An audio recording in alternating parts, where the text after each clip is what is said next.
we like to do is just encourage everyone to ask some questions. Our focus today really is on the future of cloud-native DevOps. But before I get started, I want to give a big thanks to the Cloud Foundry Foundation for making this breakfast possible. Let's give them a big hand.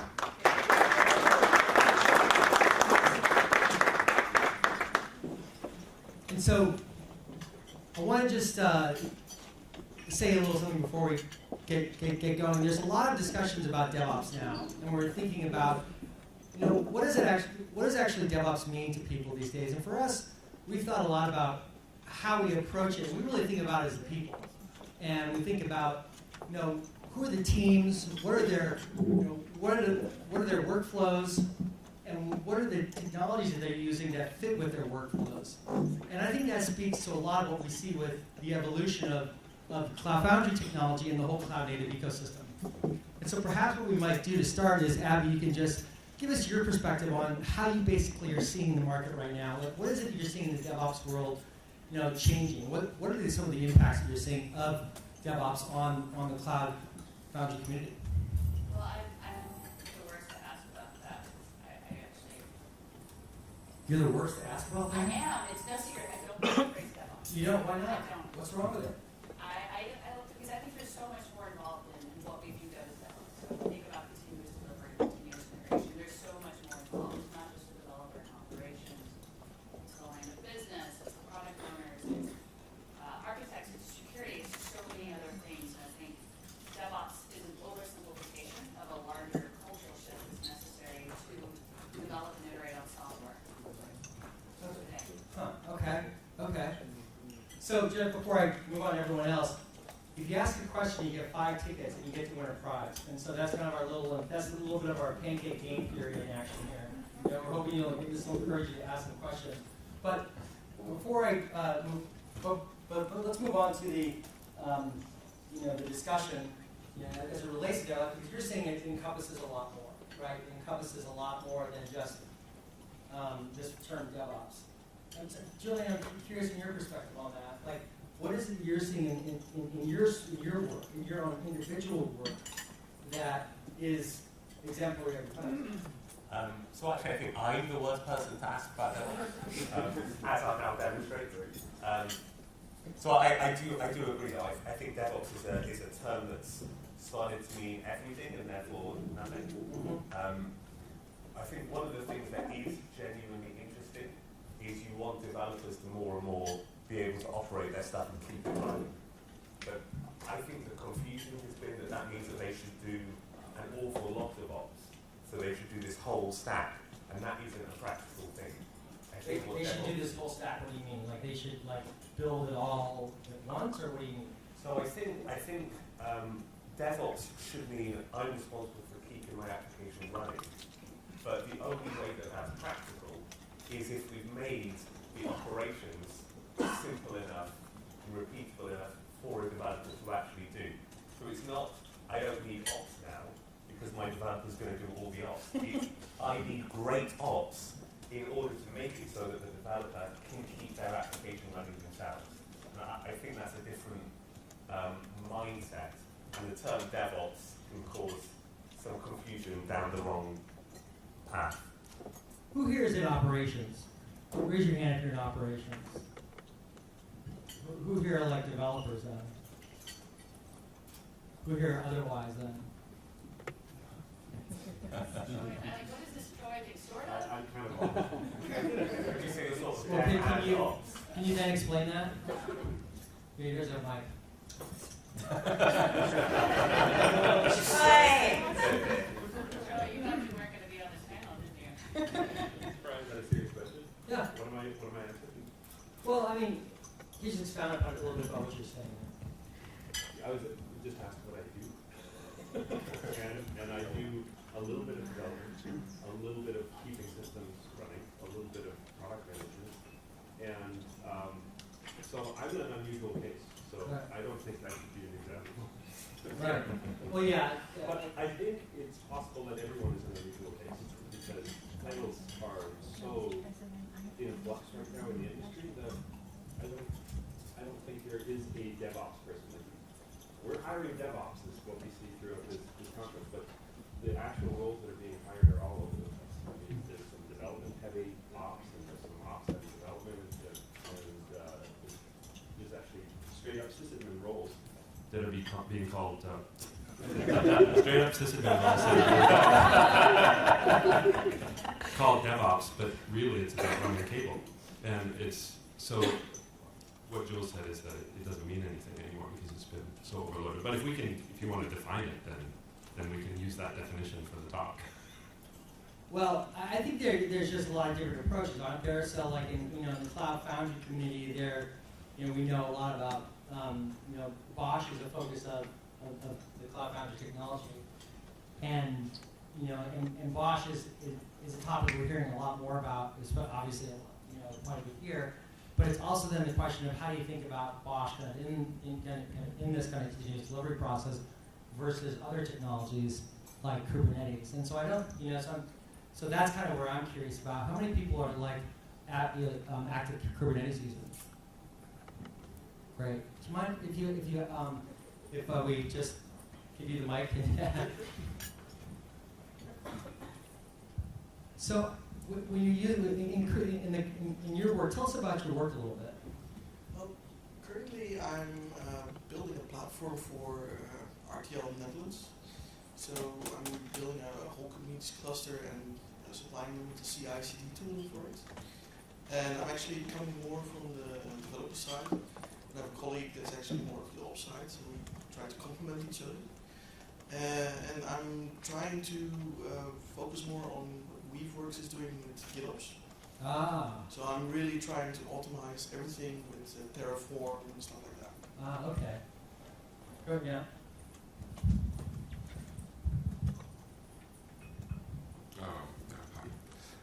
I'm a sales engineer, and I talk with a lot of customers, and I think the biggest problem is not the technology. There was a Gartner report about DevOps, and they asked companies so if you implemented DevOps, did you succeed with it? I think more than 90% said DevOps didn't solve the problems. And when I talk with my customers, they say, yeah, we are doing DevOps, and because we hired a DevOps engineer, and that's completely nonsense, because DevOps is about teamwork, and if the business owner expects something from DevOps, they expect the changes done by DevOps because organizational changes are required, but they don't want to do that organizational changes. They don't want to make their work visible in the 4 ways, etc., and all that stuff. So they just implement continuous delivery, but that doesn't solve their problems. And we should all get a step back. I sell software, but yeah, that's a problem. We just sell software, we don't solve problems right now. We have to go a step back and help our customers really solve their problems and listen to them. And then DevOps can be a solution. But right now, only on a technical perspective, it's just another technology, bunch of technologies. Thank you. Before I go any further, I'd like to just introduce everyone too. I didn't really do a good job with that. Abby, thank you for introducing yourself. Chisara, why don't you introduce yourself, please? So I'm Chisara. I go by Chisa, and I work with Pivotal as a technical program manager. So it's effectively, I always basically describe myself as a glorified process engineer that looks at both technical processes, people, and communication channels, and works to shorten feedback loops between those things. I think the analogous example that I would use is if all the teams are muscles, then a TPM is kind of like the ligament that connects the muscles, and you need different levels in different places in the body depending on what the muscle's trying to do. So. Wow, that's really, I haven't heard that one before. That's awesome. Thanks. It's a really great description. Yui? I'm Yui Kao, Director of Product Management at Pivotal, and I'm responsible for the Pivotal Application Service. And then within the Cloud Foundry, I also wear the Cloud Foundry PMC Council Chair hat and the Runtime PMC Lead hat at the moment. Yes, we're very excited about that. Frederick? Frederick, news editor, TechCrunch, not analyst, even though Alex likes to put that on there, which means I'm even more ignorant than you would think. Alex just always puts this on my calendar. He doesn't invite me anymore, so just show up at this point. Oh, well, okay. Well, thanks for coming. Julian. Julian, I work for IBM. They pay me to work on open source, which is awesome and kind. At the moment, I am the project lead for Garden, which is Cloud Foundry's container engine, and Irini, which is our project to make Kubernetes an option as a scheduler in Cloud Foundry. I'm also the worst person to ask about DevOps. Why? Why are you the I'm worst person? Slightly worse than Abby. I feel like that should be on your LinkedIn as part of your bio. It's the worst person to ask about DevOps. We've come to the right panel. Well, good. So, Chisa, we were talking a little bit before you walked in. We were talking about kind of, your role in the organization, and one of the reasons we're interested in having you join us today is that you are not, you mostly kind of helping with communication, as I understand. But maybe you could help me kind of help us clarify that a little bit about your role and how you kind of fit into the kind of this spectrum of continuous delivery and DevOps, so to speak. Well, I'll be honest. Your name, right? Troy. Next to Troy. Yeah. I mean, I think you hit it on the head, which is that DevOps, in my mind, like many other wonderful things, is a buzzword. And they're really great because they help people rally. But you can't just put it in place and then expect it to do something. It's kind of like buying a motorcycle that you always wanted and then not getting your license and using it. Ah. You actually have to use the bicycle or use the motorcycle, know how it works, know all of the components and things, join the gang, and like, you create. Join the gang. You know what I mean? You create your posse, right? And I think when we use words like DevOps and any other team, it's almost ubiquitous to the point that you really, when you create something, you still need to make sure that it's integrating well with everything around it. And having a DevOps person doesn't mean that you solve your problem. And oftentimes what we do is we'll create these buckets of buzzwords and things, and we forget that they still need to talk to each other. And that's actually where the magic happens. It's constantly talking, making sure that you're making adjustments, making sure that that there are learnings happening across the teams. And so my role is to make sure that we don't forget that there are a ton of opportunities to learn the moment that things touch, and those series of concentric circles are really where the magic happens. A lot of great stuff happens, like for instance in like a given department or silo, but when synergistically we work together, that's actually where we start to change things. And we're going through so much change right now, which is why there's a lot of need for calibration and a lot of need for adjustment, and we need to make sure that we're moving with the framework as opposed to getting stuck on set examples or set terms. So that's where I come in. Yui, I'm curious in your approach to this. I mean, you work across both in Cloud Foundry Foundation and kind of the Kubernetes and how kind of Kubernetes kind of fits with Cloud Foundry technology. How, in your view, is DevOps an accurate way of describing kind of the work that you do internally when you're building these new technologies and kind of like building out pivotal zone application architecture for its customers? And I think there's certainly an aspect to it of that breaking down of walls. I used to work at like an enterprise company where you'd write like a run book, you hand it over to your ops people, you do a dry run, and they'll go do it at like midnight on Saturday, and you'll all order some Chinese food and be up for 2 hours rolling it out. After you've been out with the motorcycle.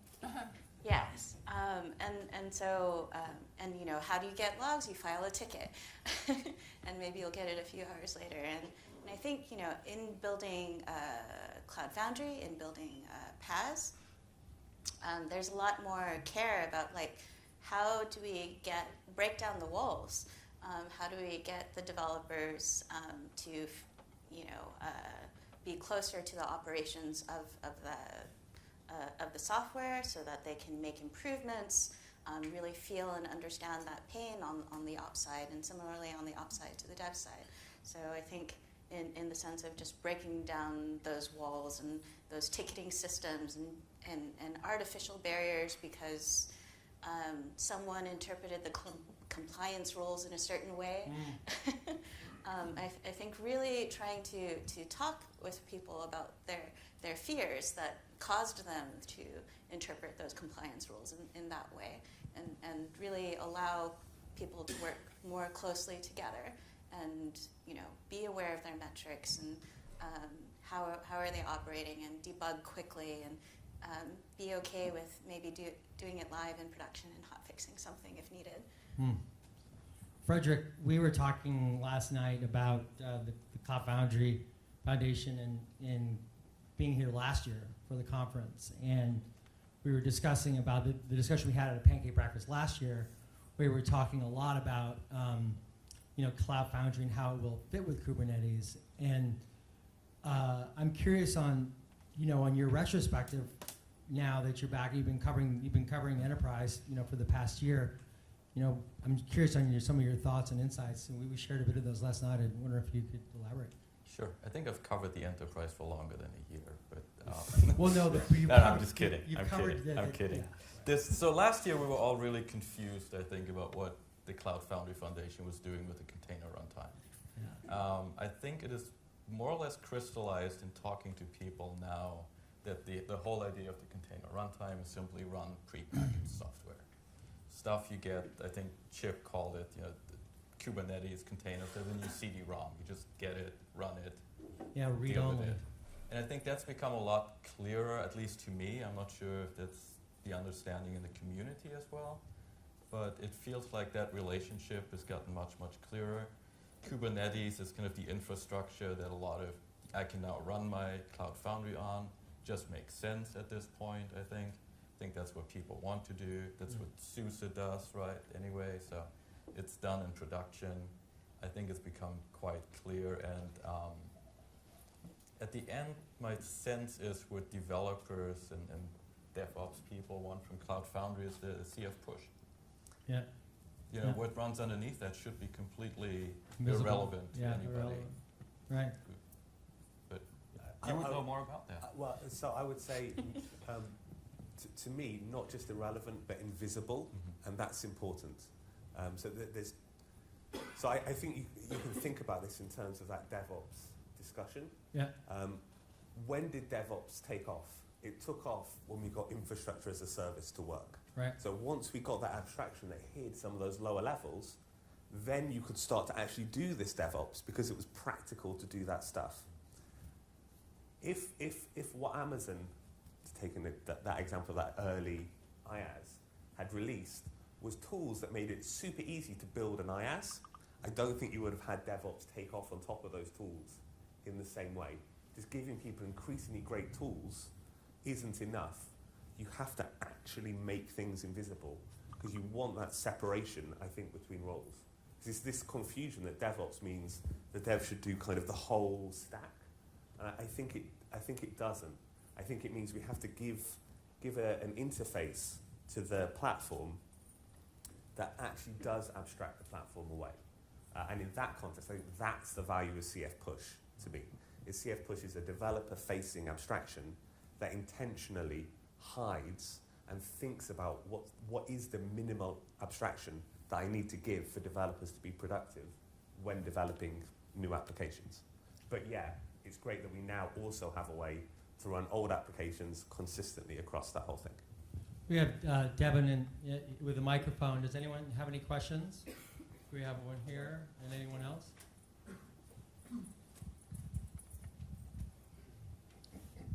Sorry, an actual technology opinion question, because I haven't really figured it out yet myself. But so CF Push basically hides from you a little CI/CD pipeline, a little pipeline to build your application and deploy it behind the scenes. So, but there's this entire different model that's based on source code control, tied into CI/CD, tied into deploying to some sort of infrastructure. Which way? How do we decide which way to go when you're approaching a development team or approaching a particular software project? So I have an opportunity to be controversial on a panel, which you should always take. Yeah. So I think a lot of people think the difference between, say, Cloud Foundry and Kubernetes is source to container or image, right? And I just completely disagree. I think the source to container thing is a nice feature because it lets you get started quickly. and because when you're doing small microservice or functional style things, it makes sense to not worry about the packaging and doing all of that stuff. But the thing that I get excited about with Cloud Foundry is not source to image.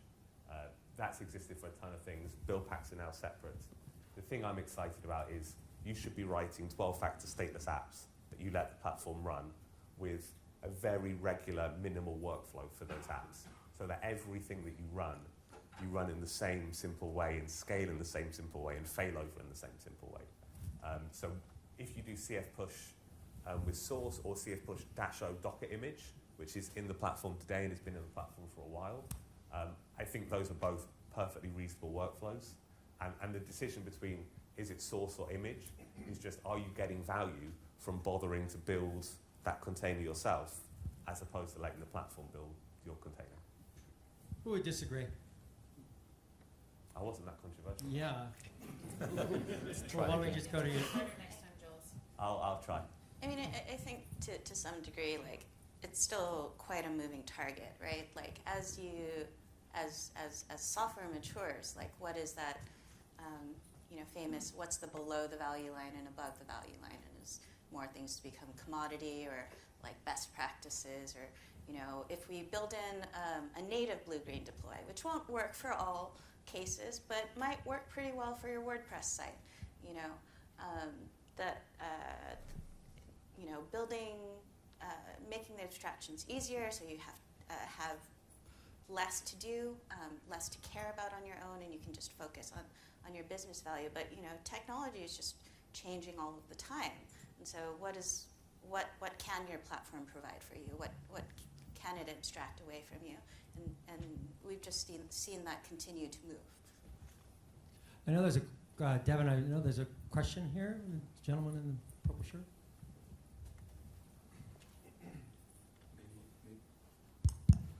Maybe not directly a question, but something coming back to a point you made at the beginning of the discussion regarding what is DevOps. I fully agree with all that you said about what developers want from the abstraction of the platform, but for example, our department is building up the platform itself, and things completely change on this level because we try to provide a fully automated marketplace, fully automated service to the front, to the developers, and in the back end it's like Jira, email, Skype, talking to people, running around.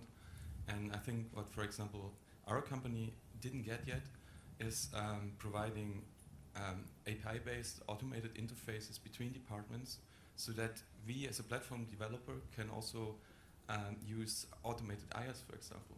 And as soon as you do not use one of the public stacks, you are really on your own there. And there is no real solution for building that up on-prem. And no matter whether I talk to people running on VMware or running on OpenStack, they all agree that it's basically a bunch of crap that you get. And it's really hard to get that up and running and provide this abstraction that the developers want.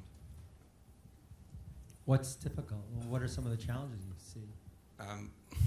One of our biggest challenges is a lack of tenancy in the IaaS. Mm. So there's a department running the VMware stack for us. And for example, you were talking about Bosch.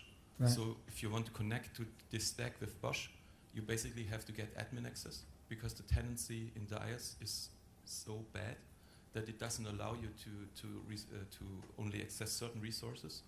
And the people running the stack, they say, oh, we won't give you access to our stack. Yeah. Dream on, yeah. It's one problem. Or network automation, for example. Yeah, using several different firewall techniques. It's really hard to get this automated end-to-end. Does it require a lot of internal organization then to get that? Yes. Yeah. We joked about a Jira-based CPI yesterday. I think there's a lot in, it's more than just the tech, right? It's a lot of like people and processes, and you have a 3-day approval process because you've always had a 3-day approval process. And if you look at from the time that developers are ready, feel they're ready to like push the thing out, to the time that they can actually push the thing out, depending on regulations and things, like really looking at that process and, oh, there's a review board here. And we could automate that review board and some parts of it, maybe because, through a security scan or something like that. But otherwise, like, maybe you don't need that review board at all because the platform like audited enough stuff, and you know that review board never finds anything. They never say no, but you just always did this. And so like looking at the human processes, breaking down those barriers, and just really reviewing like what do you actually need to do. Why are you doing all these things, you know, in your 6-month approval process, you know, and what's holding you back from pushing to production every day, right? She said, how does this surface up into interdepartment communications?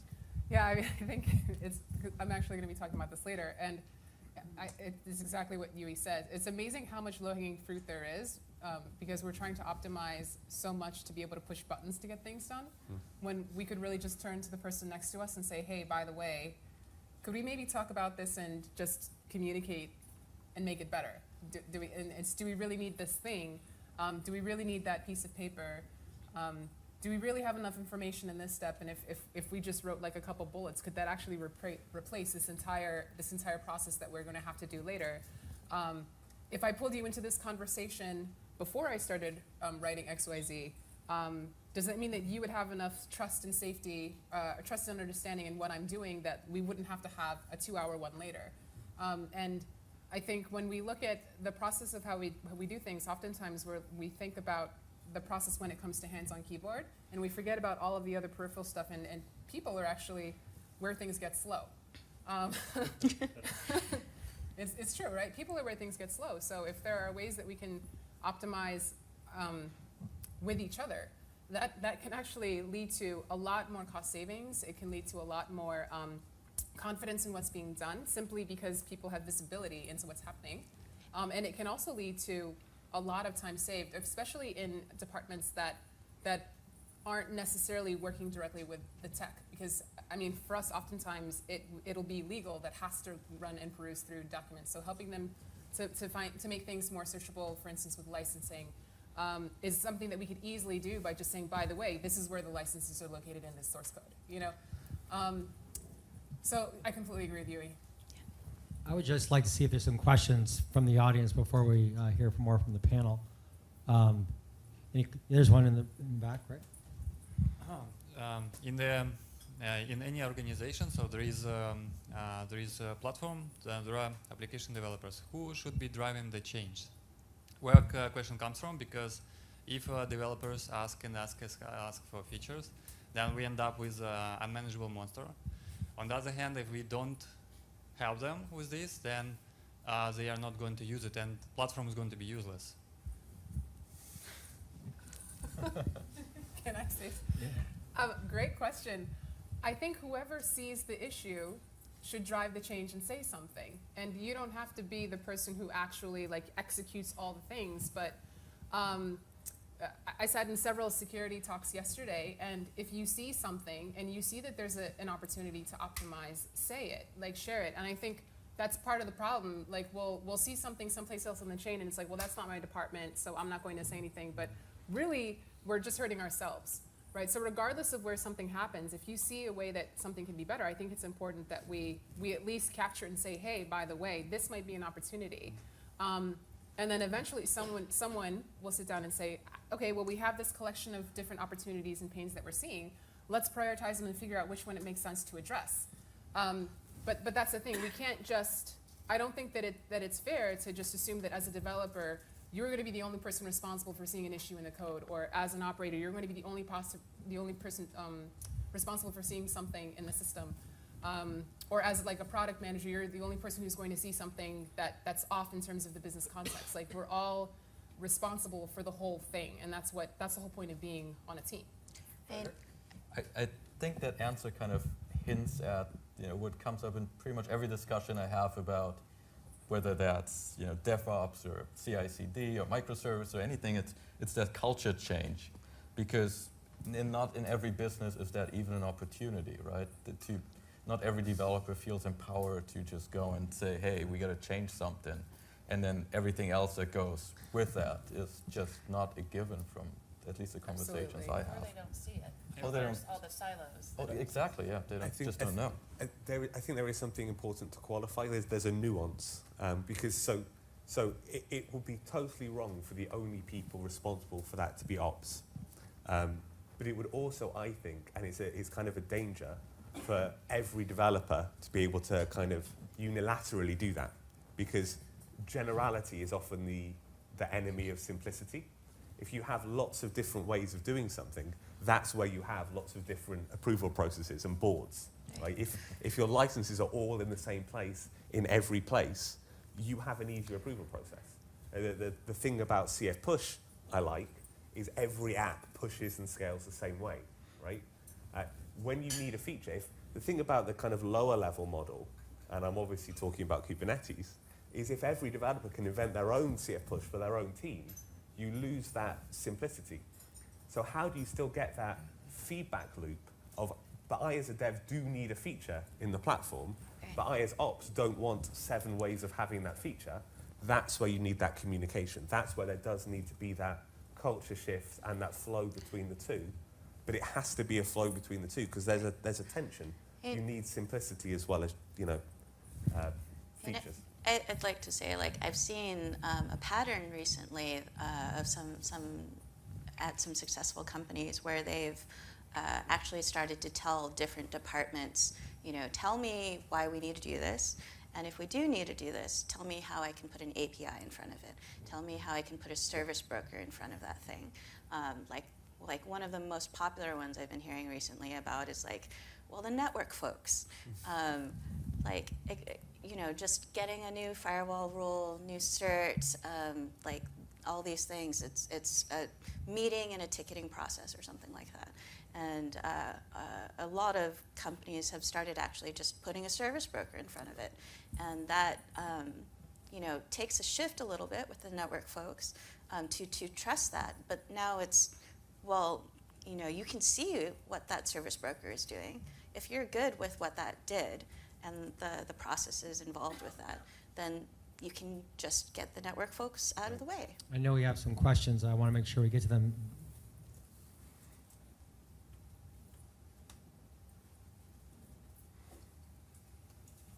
Well, my question is how do you incite this change? Because I'm having the opposite problems, and the biggest problem I'm facing as well is communication. Is that there are 5 teams, they're not communicating with each other, and like they said, they all have their own way of working with it.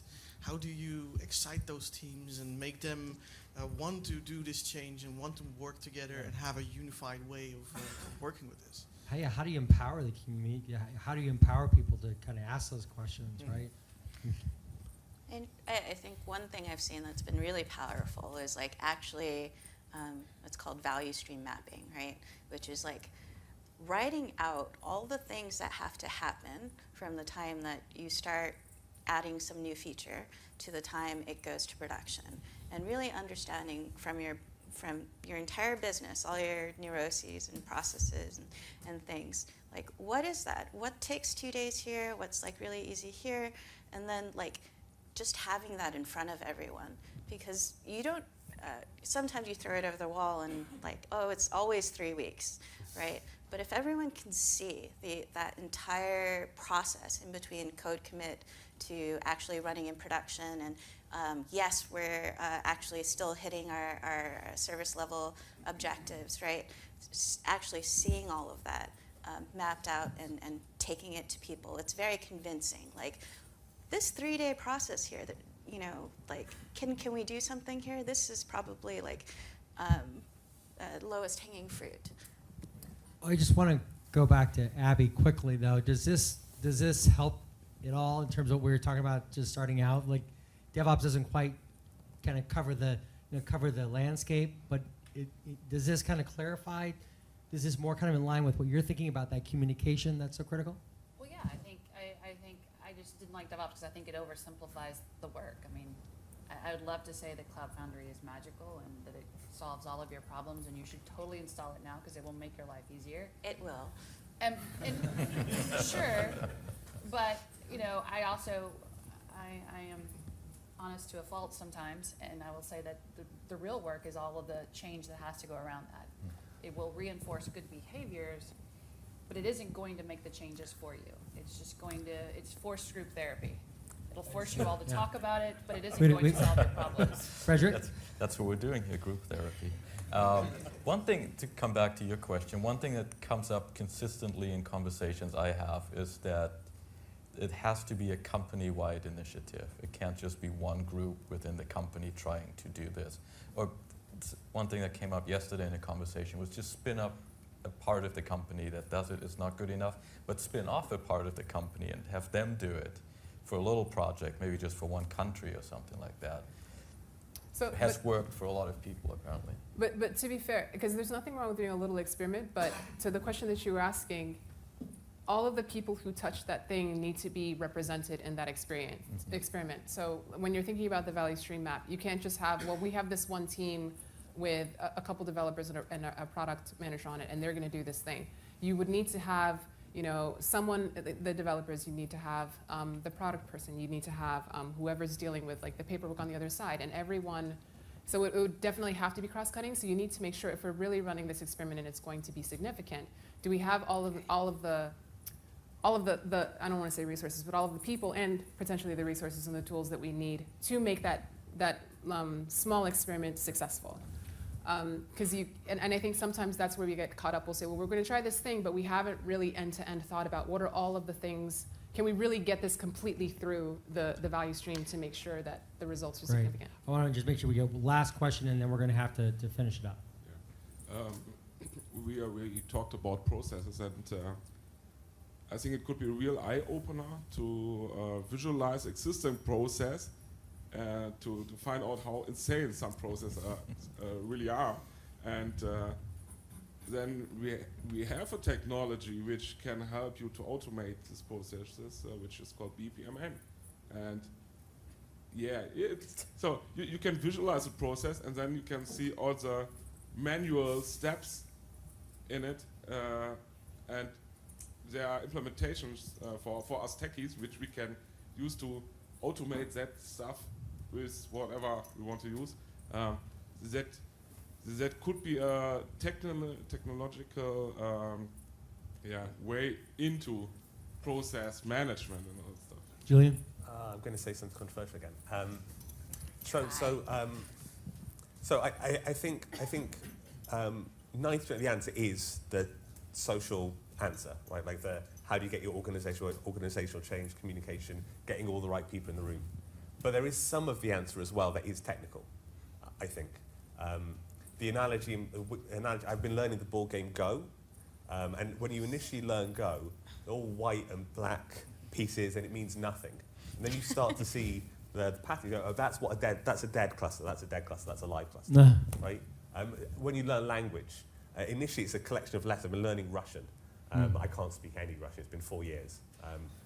Because you can't learn the letters, right? But the way you actually read, you don't read out all the letters into a word. You see words, and then you see sentences, and you basically read the whole sentence at once, eventually. I think when you give people too many letters, it becomes really hard to communicate. You need higher level concepts. And I think when you give people this whole BPML thing, they can model any amount of complexity with that BPML thing. And that's a hard thing to communicate over. But when you have higher level things, I think that becomes easier to communicate about. When you don't have all this flexibility, when you don't have the ability to build arbitrarily complex things, people are forced to have better conversations, I think. Okay, here's something simple. What are the few things that I'll change from that simple bit? Instead of, how do I model my whole complex thing and then try and make it simple? Well, let's conclude on that note. Better conversations. I think that's a good way to end this group therapy session we've had today about DevOps. Thank you, everyone, for participating. But now we have a drawing, and so we'd like to. Did everyone get a ticket? Yeah. All right. Abby. Yes.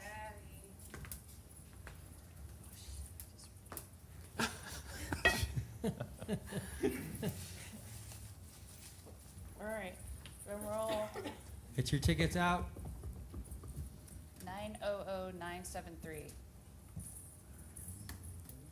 900973. Yeah. 900. All right. Do we have a winner? Got it? Oh, he left? He's out. He Let's gets pick the another. keynote. All right, 900-986. Yeah, a winner!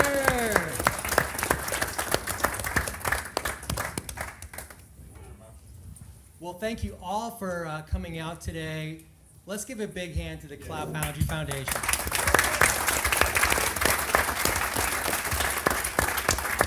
And thank you to all the panelists. It's been a great discussion. I think that whole communication angle is something that I'm curious about GitOps too. So I think there's a real interrelation there. So thank you all. Have a great conference today. And stop by and say hello. We'll be around. Thanks.